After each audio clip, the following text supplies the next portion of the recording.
the wisest person I ever met in my life, a third grade dropout. Wisest and dropout in the same sentence is rather oxymoronic, like jumbo shrimp.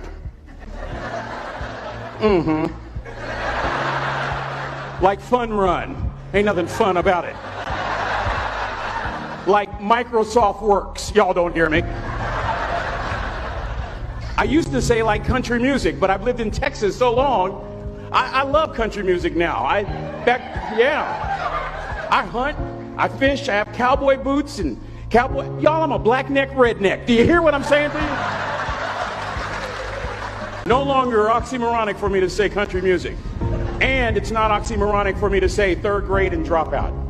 That third grade dropout, the wisest person I ever met in my life, who taught me to combine knowledge and wisdom to make an impact, was my father. A simple cook. Wisest man I ever met in my life. Just a simple cook. Left school in the third grade to help out on the family farm, but just because he left school doesn't mean his education stopped. Mark Twain once said, "I've never allowed my schooling to get in the way of my education."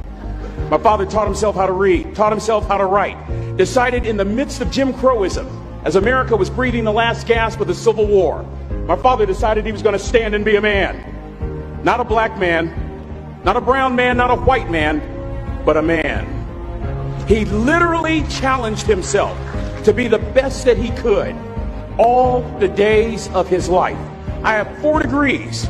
My brother is a judge. We're not the smartest ones in our family. It's a third grade dropout daddy. A third grade dropout daddy who was quoting Michelangelo, saying to us, "Boys, I won't have a problem if you aim high and miss, but I'm going to have a real issue if you aim low and hit." A country mother quoting Henry Ford, saying, "If you think you can or if you think you can't, you're right." I learned that from a third grade drop. Simple lessons. Lessons like these. Son, you'd rather be an hour early than a minute late. We never knew what time it was at my house because the clocks were always ahead. My mother said for nearly 30 years my father left the house at 3:45 in the morning. One day she asked him, "Why, Daddy?" He said, "Maybe one of my boys will catch me in the act of excellence. I want to share 2 things with you." Aristotle said, "You are what you repeatedly do." Therefore, excellence ought to be a habit, not an act. Don't ever forget that. I know you're tough, but always remember to be kind. Always. Don't ever forget that. Never embarrass mama. Yeah. If mama ain't happy, ain't nobody happy. If daddy ain't happy, don't nobody care. But you know, I'm trying to tell you. Next lesson. Lesson from a cook over there in the galley. Son, make sure your servant's towel is bigger than your ego. Ego is the anesthesia that deadens the pain of stupidity. Y'all might have a relative in mind you want to send that to. Let me say it again. Ego is the anesthesia that deadens the pain of stupidity. Pride is the burden of a foolish person. John Wooden coached basketball at UCLA for a living, but his calling was to impact people. And with all those national championships, guess what he was found doing in the middle of the week? Going into the cupboard, grabbing a broom, and sweeping his own gym floor. You want to make an impact? Find your broom. Every day of your life, you find your broom. You grow your influence that way. That way you're attracting people so that you can impact them. Final lesson. Son, if you're going to do a job, do it right. I've always been told how average I can be. Always been criticized about being average. But I want to tell you something. I stand here before you, before all of these people, not listening to those words, but telling myself every single day to shoot for the stars, to be the best that I can be. Good enough isn't good enough if it can be better, and better isn't good enough if it can be best. Let me close with a very personal story that I think will bring all this into focus. Wisdom will come to you in the unlikeliest of sources, a lot of times through failure. When you hit rock bottom, remember this. While you're struggling, rock bottom can also be a great foundation on which to build and on which to grow. I'm not worried that you'll be successful. I'm worried that you won't fail from time to time.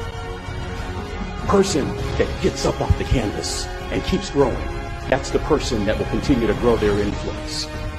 Back in the 70s, to help me make this point, let me introduce you to someone. I met the finest woman I'd ever met in my life. Back in my day, we'd have called her a brick house. This woman was the finest woman I'd ever seen in my life. There's just one little problem. Back then, ladies didn't like big old linemen. The Blind Side hadn't come out yet. They like quarterbacks and running backs. We're at this dance, and I find out her name is Trina Williams from Lompoc, California. And we're all dancing, and we're just excited. And I decide in the middle of dancing with her that I would ask her for her phone number. Trina was the first one. Trina was the only woman in college who gave me her real telephone number. The next day, we walked to Baskin & Robbins ice cream parlor. My friends couldn't believe it. This has been 40 years ago, and my friends still can't believe it. We go on a second date, and a third date, and a fourth date. We drive from Chico to Vallejo so that she could meet my parents. My father meets her. My daddy, my hero, he meets her, pulls me to the side and says, "Is she psycho?" But anyway, we go together for a year, 2 years, 3 years, 4 years. By now, Trina's a senior in college. I'm still a freshman, but I'm working some things out. I'm so glad I graduated in 4 terms. Nixon, Ford, Carter, Reagan. So now it's time to propose. So I talk to her girlfriends, and it's California. It's in the 70s, so it has to be outside. You have to have a candle, and you have to have, some chocolate. Listen, I'm from the hood. I had a bottle of Boone's Farm wine. That's what I had. She said yes. That was the key. I married the most beautiful woman I'd ever seen in my life. Y'all ever been to a wedding, and even before the wedding starts, you hear this? How in the world? And it was coming from my side of the family. We get married, we have a few children, our lives are great. One day, Trina finds a lump in her left breast. Breast cancer. 6 years after that diagnosis, me and my 2 little boys walked up to Mommy's casket. And for 2 years, my heart didn't beat. If it wasn't for my faith in God, I wouldn't be standing here today. If it wasn't for those 2 little boys, there would have been no reason for which to go on. I was completely lost. That was rock bottom. You know what sustained me? The wisdom of a 3rd grade dropout. The wisdom of a simple cook. We're at the casket. I'd never seen my dad cry. But this time I saw my dad cry. That was his daughter. Trina was his daughter, not his daughter-in-law. And I'm right behind my father, about to see her for the last time on this earth. And my father shared 3 words with me that changed my life right there at the casket. It would be the last lesson he would ever teach me. He said, "Son, just stand. You keep standing. You keep standing, no matter how rough the sea, you keep standing." And I'm not talking about just water. You keep standing. No matter what, you don't give up. And as clearly as I'm talking to you today, these were some of her last words to me. She looked me in the eye and she said, "It doesn't matter to me any longer how long I live. What matters to me most is how I live." I ask y'all one question, a question that I was asked all my life by a 3rd grade dropout. How you living? How you living? Every day ask yourself that question, how you living?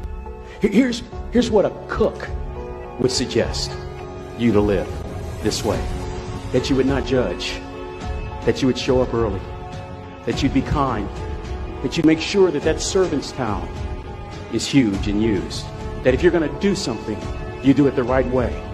That cook would tell you this, that it's never wrong to do the right thing, that how you do anything is how you do everything. And in that way, you will grow your influence to make an impact. In that way, you will honor all those who have gone before you, who have invested in you. Look in those unlikeliest places for wisdom. Enhance your life every day by seeking that wisdom and asking yourself every night, how am I living? May God richly bless y'all. Thank you for having me.